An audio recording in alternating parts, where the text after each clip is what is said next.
Niya ka pa. Hapa na naman, di ba? Oh, pwede pa yan.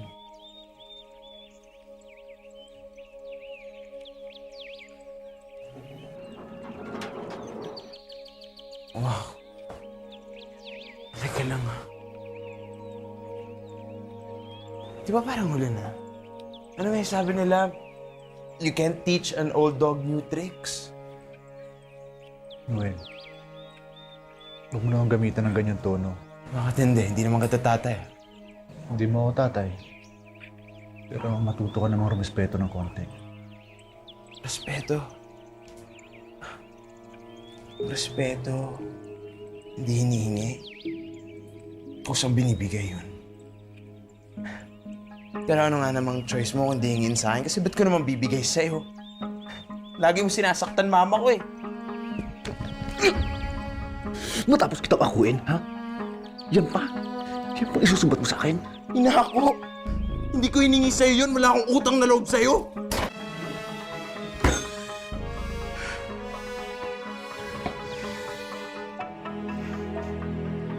Maniwala ka, Noel.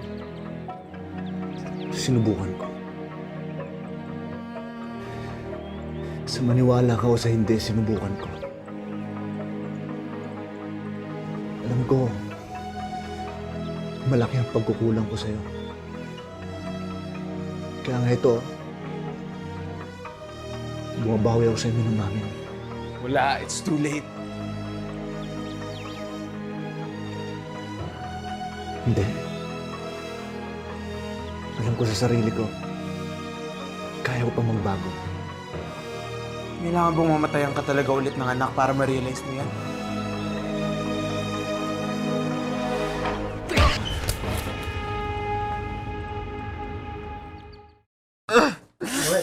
Noel! Noel! Noel, I'm sorry. Noel!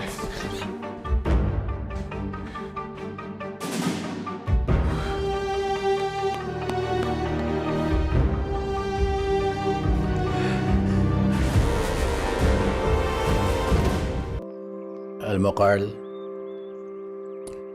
nung mamatay yung asawa ko, sa alak din ako kumapit nun eh. Ilang taon din bago ko bitawan ng bisyong yun.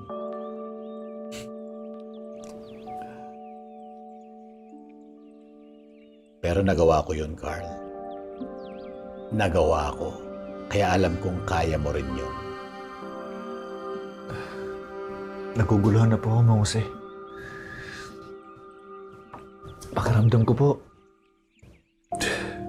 pinaglalaro na ako ng Diyos eh. Hindi. Hindi ka pinaglalaroan ng Diyos, Carl. Sinusubukan ka lang niya. Gusto ko na po sumuko. Hindi ko na po alam kung ano pa yung pwede kong gawin. Alam mo, Carl, nakalimutan mo na. Oo. Paano nga ba yun?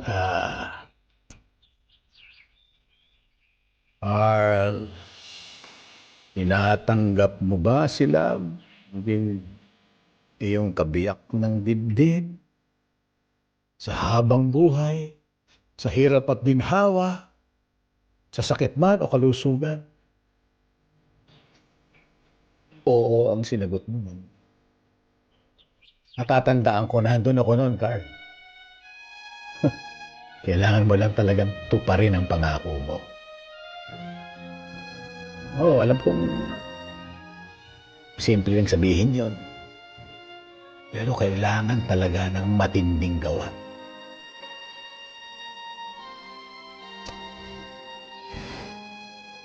Kaya tama na.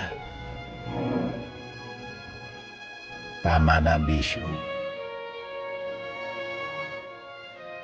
Baguhin mo ang buhay mo. Ayusin mo. Bago kayo magsimula ulit ni Love, may pag-asa pa kayo.